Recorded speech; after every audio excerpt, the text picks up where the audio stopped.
dañ ko reconduire rek parce que li ñu ko daaneeloon dañ ko moom lañ defaat moom lañ andiwaat donc changement am aussi. donc mu ngi noonu donc il y a également le leader du Pastef Ousmane Sonko qui est là déjà mu ngi noonu moom tamit def déplacement biir kër Ousmane Sonko Barthélémy Dias donc moom aussi ñëw pour apporter li nga xamante ni moom moo nekk si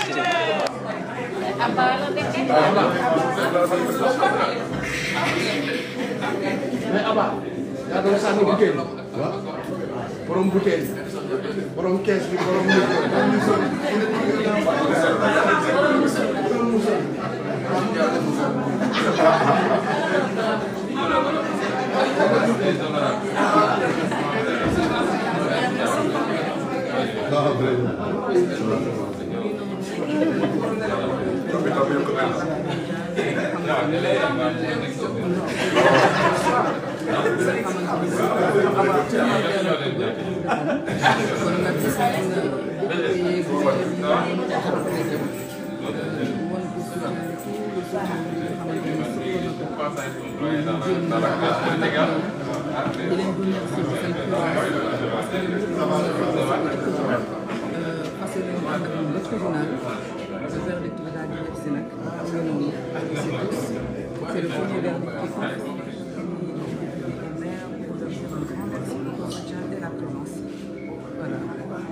Les images parlent d'elles-mêmes.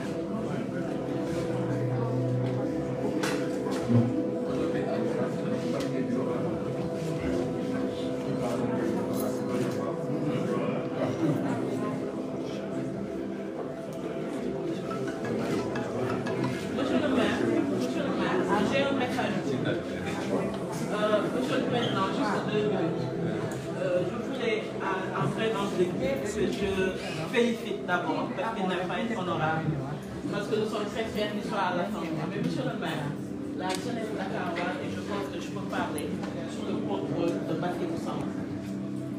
Les gens ne se sont pas mobilisés aujourd'hui parce que vous êtes le maire de Dakar.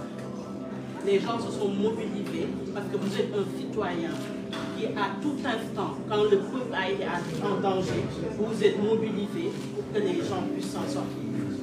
Et je le dis en toute honnêteté, et je le puise au plus profond de nous. Parce que si c'était quelqu'un d'autre, je ne pense pas que le président Sonko aurait été là. La dernière fois, j'ai eu une dispute avec une personne quand vous avez pris le micro.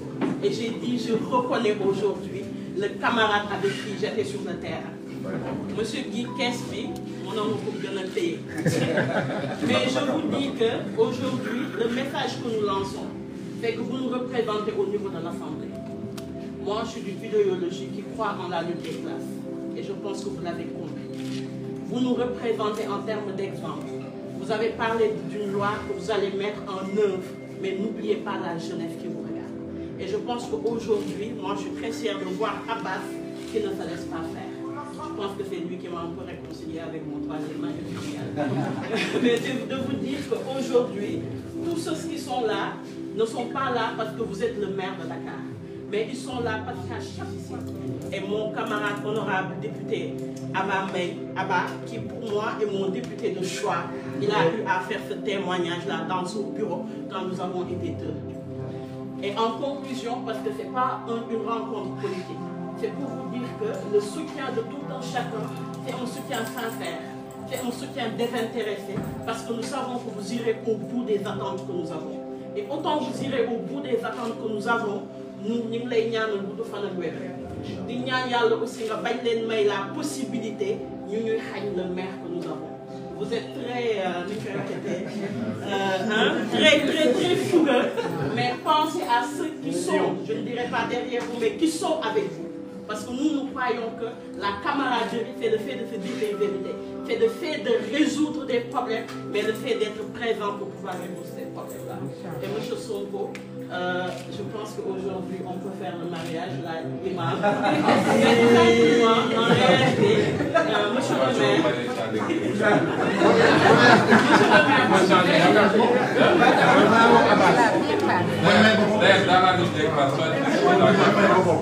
je suis dans la table.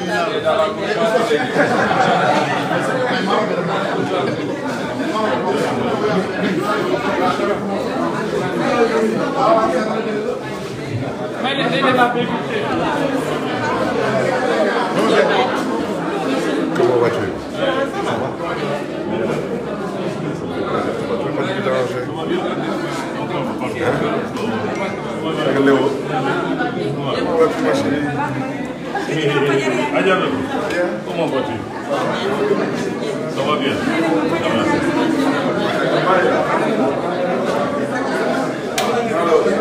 Merci. Ok, ouais. Ça va bien.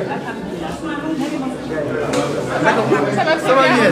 Bien, merci, merci beaucoup, merci.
non mbetteel amuñu ko ci ban mbetteel mbetteel ak li xew ci vote yi mbetteel ak nga xam ci xëy ci installation assemblée nationale mbetteel ak leneen ak leneen ak leneen ak liy ñëw mais ñun xam nañ lépp. mais est-ce que duñu wax alhamdulilah wala yéen jàpp ngeen non ñun jàppuñu alhamdulilah parce que suñu doon alhamdulilah partout def recours bu doon alhamdulilah rek mu dépendre ca loola li ñu dëgg la tey mais ñun dañu gëm ni li ñuy wax ay sos la Macky Sall dafa gëm ni li muy wax ay sos la parce que moo njëkk a taxaw ci écran yi wax nit du weddi boppam góor du weddi boppam góor du xëy na ñuul na ba pare xëy suba ne weex na teguwul si dëkk bon moom mu naa gaañu ba pare mënu génn incha allah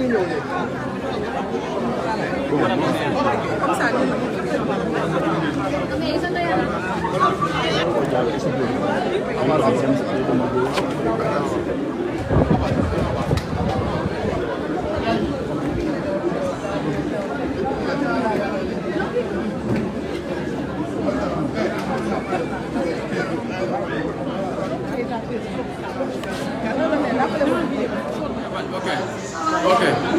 Vous me prenez avec lui. Ah, merci. D'accord, d'accord.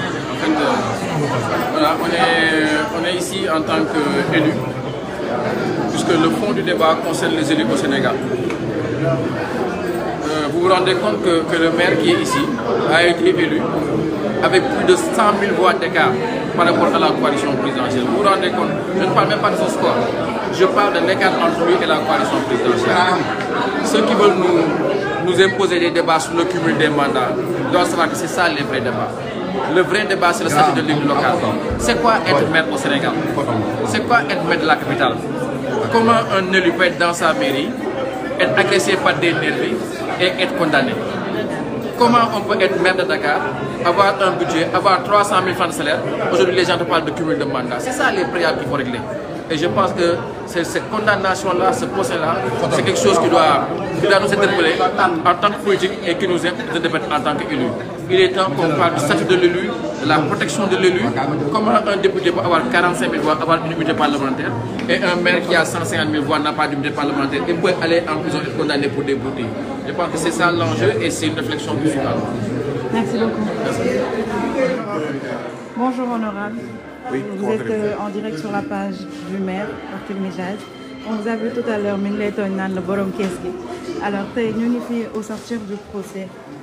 Qu'est-ce que vous avez à dire aux Sénégalais? tey bésu naxar la comme yeneen naxar yi ñu am yi Sénégalais yi di rek depuis 2012 ak président Macky Sall bésu gàcce la comme ni ñu amee yeneen gàcce askan wi am yeneen gàcce depuis 2012.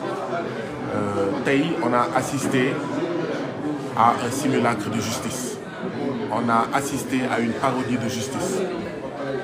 li am tey day firndeel li ñu yàgg xeex muy kumba am ndey ak kumba amul ndey bi am ci Sénégal ci fànn yu bëri rawatina ci yoon rawatina ci justice boo àndee ak Macky Sall dara du la dal loo munti def dara du la si fekk waaye boo nekkee koo xam ne day défendre njëriñu askanu Sénégal et de manière intransigeante te loolu mooy marque de fabrique ki nga xam ne moom mooy monsieur le député maire Barthélémy Dias eh bien bu boobaa justice dina la tongali bu boobaa gendarmerie dina la tongali bu boobaa dinañ def yëpp pour nga bañ a nekk maire bu boobaa même boo nekkee maire ñu continuer di la buntu xatal lu ëpp juróom fukki nit bokk ci sa cabinet ak ñoom seen ñu bloqué seen salaire lii mooy ndumbelaan bi nga xam ne noonu le président Macky Sall transformé suñu réew muy Sénégal.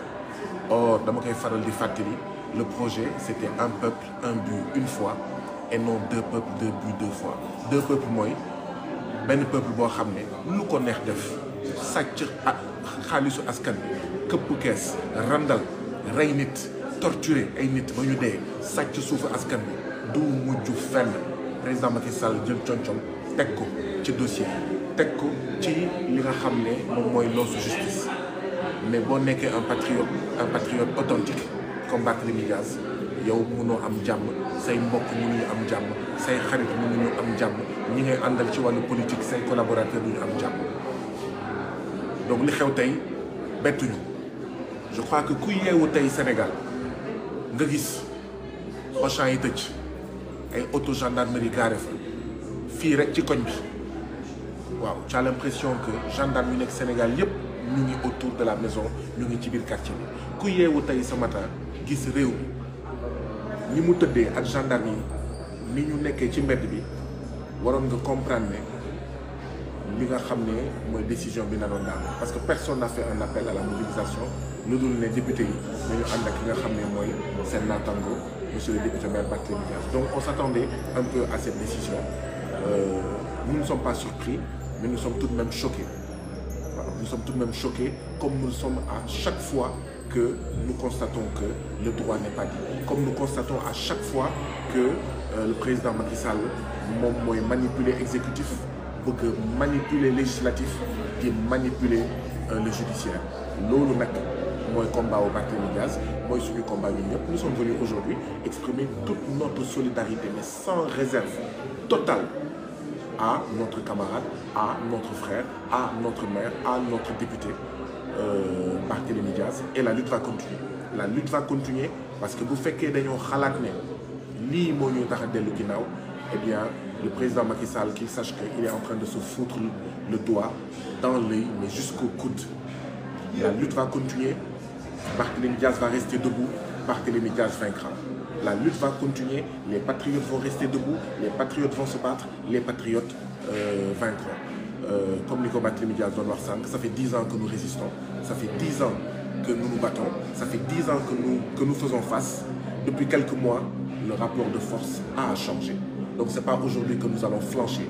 Ce n'est pas aujourd'hui que nous allons lever le drapeau blanc. La lutte va continuer jusqu'à ce que ce pays la change. Ce continent la change. La justice change. Voilà. L'exécutif change. L'Assemblée nationale va changer. Et ça sera par la force. Il n'y a pas de choix. Il n'y a pas de choix. Donc que tout le monde reste mobilisé. Que tout le monde reste mobilisé parce que oui, nous sommes les premiers boucliers de Barthélémy Dias. Nous sommes les premiers boucliers de toutes celles et de tous ceux qui se battent pour un autre Sénégal dans une autre Afrique. Je vous remercie. Merci beaucoup, honorable.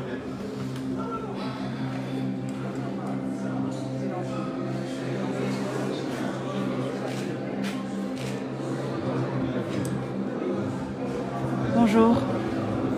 Vous êtes en direct sur la page du maire, de l'honorable maire Barthélémy Dias.